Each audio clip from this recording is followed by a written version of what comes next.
السلام عليكم ورحمة الله. مرحبا بكم دائما في قناتي وقناتكم سوكا أمير. رجيت اليوم نشارك معكم واحد الحريشات اللي كيجيو رائعين لا في شكل لا في المذاق، كيف ما كنقول دائما كنعاود نقولها، رائعين جدا جدا. هانتوما غتشوفوا معايا الان في الصور كيف ما كتشاهدوا كيجيو محمرين وهشاش، يعني بطريقة بسيطة جدا جدا وموجودة في كل البيت، يعني المقادير موجودة في كل البيت إن شاء الله. نخليكم الآن مع المقادير وطريقة التحضير. أعزائي، المقادير وطريقة التحضير ديال الحريشات مالحين ديالنا اللي كيجيو رائعين وجد رائعين وسهلين واقتصاديين، اللي كنحتاجو فيهم 500 غرام ديال السميده ديال الحرشه، يعني او البسبوسه اللي هي 4 كؤوس العنبه، ملعقه كبيره ديال السكر، وملعقه صغيره ديال الزعتر. غنحتاجو ملعقه صغيره خميره ديال الخبز، وكذلك ملعقه صغيره ديال الخميره الفوريه بيكين باودر، وقليل من الملح. وكذلك غنحتاجو 60 ملي ديال الزيت النباتي اللي هي نصف كاس ديال زيت كاس العنبه، وكذلك علبه ديال التونه، يعني علبه ديال الطون ديال الزيت، وعندي 2 معالق كبارين ديال البقدونس. وكذلك غنحتاج واحد البصله كبيره مفرومه، انا نسيت ما حطيتهاش مع المقادير ديالي. وكذلك عندنا الزيتون مقطع والماء لجمع العجين. نخليكم الان مع الطريقه. غناخذوا الان النواشف ديالنا، غناخذوا ملعقه ديال السكر كبيره، كذلك الملح دائما حسب الذوق، ملعقه ديال البيكين باودر، كذلك ملعقه صغيره ديال الخميره ديال الخبز. غنجمعوا كاع النواشف، نخلطوهم جيدا، ندمجوا مع بعض.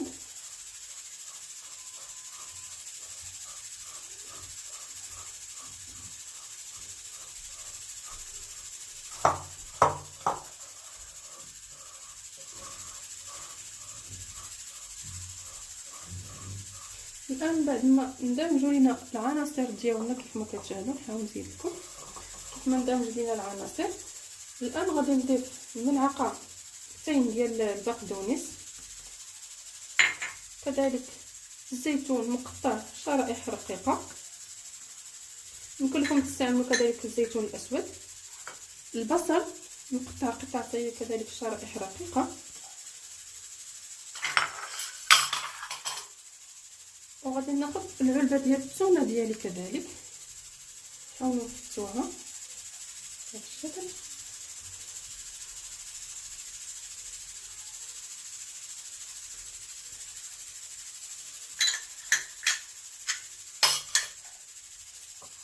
ندمجوا هاد العناصر،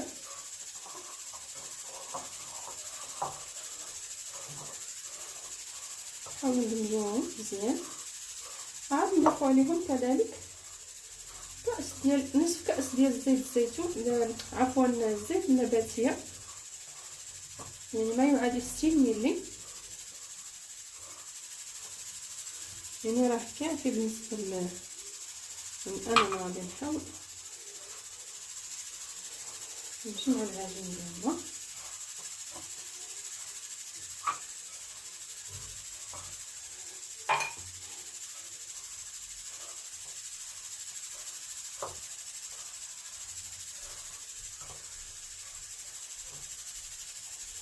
الان اعزائي غادي نضيف الزعتر، يمكن لكم تستغناو عليه اذا كان ما متوفرش، تخليو غير البذق ديال البقدونس راه كافي. بالنسبه اللي كيبغي الزعتر كذلك بحال غيضيفوه، يعني كيعطي واحد النسمه وواحد الطيبه كذلك رائعه، كيتواتر شكل كبير مع الحريشات ديالنا.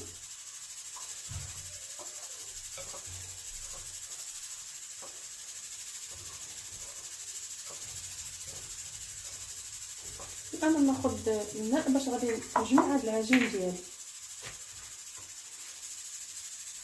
كيف ما كتشاهدوا الان انا هنايا خديت الماء، غادي نبدا نضيف الماء تدريجيا، يعني كاين السميد اللي كيشرب، كاين اللي ما كيشربش دغيا السوائل.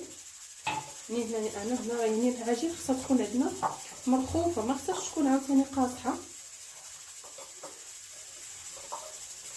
يعني ضفت الكاس الاول،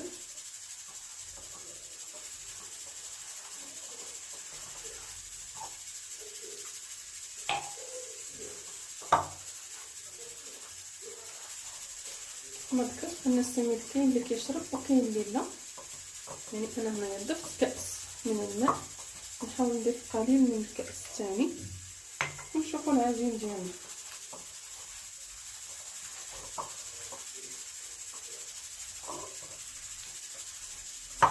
نتوما كيف ما كتشاهدوا معايا ها هي العجين ديالي. يعني السميد هنا دغيا كيشرب السوائل، يعني هنايا استعملت كاس وربع ديال الكاس.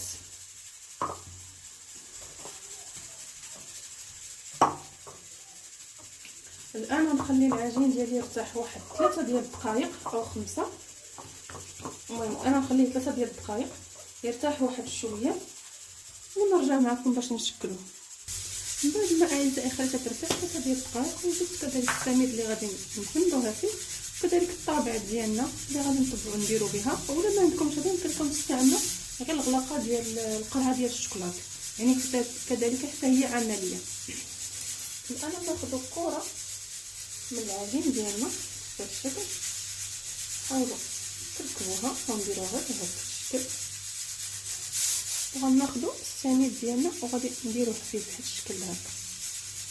حاولوا نديروها مزيان في السميد ديالنا. ملي انا كنديرهم في هذا السميد انا خديت الفراح ديالي ودرتو كيسخن كذلك. نديرو قليل من السميد فوق سطح العمل كذلك ندرسوها بهذا الشكل هذا كما كتشوفوا. يعني باش كيجيونا متساويين. بالنسبه لي انا هنا راه عندي الغطاء ديالها كتبرك عليها بهذا الشكل، يعني كتجي كلها متساويه. هانتوما الشكل كتجي بلاتي نقرب لكم كتجي بهذا الشكل هذا.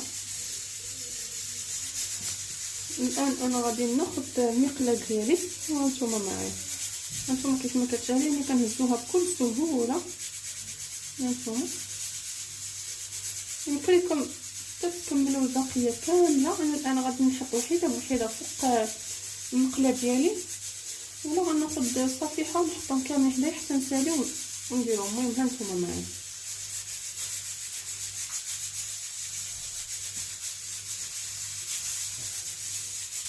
انا غنحاول الان غادي نديرهم كاملين كريات ونديرهم في السميد حتى نكملهم كاملين وناخذهم يطيبوا.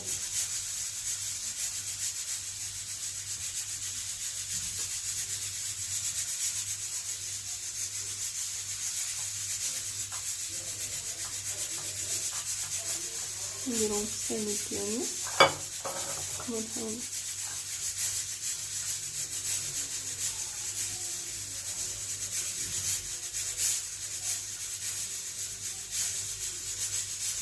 نعاود ندير معكم وحده نشوفكم.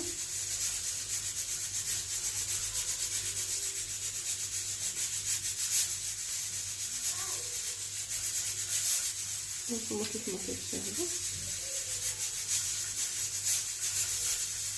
كيجيو رائعين جدا.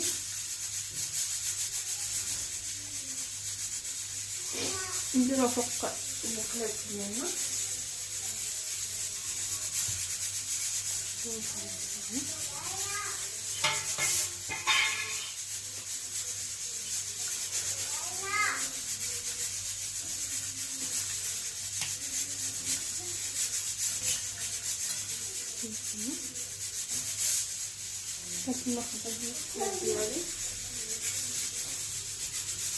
من بعد ما كملت كاع الحريشات اللي عندي. هانتوما كيف ما كتشاهدوا درتهم في المقلات ديالي. هانتوما ياخذوا حقهم في الطياب وغادي نقلبوهم ونوريكم الشكل النهائي ديالهم. يعني كيجيو رائعين جدا لا في الشكل ولا في المذاق واقتصاديين. كيف ما كتشاهدوا اعزائي وحبابي هادو هما الحريشات ديالنا كيجيو رائعين لا في الشكل ولا في المذاق. كنتمنى انكم تجربوهم وينال الاعجاب ديالكم وتردوا لي في لي كومونتير.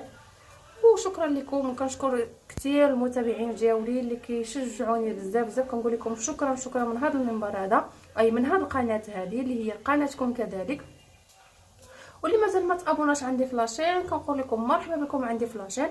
بركوا على داك الزر الاحمر وفعلوا الجرس ليصلكم دائما كل جديد، وشكرا لكم.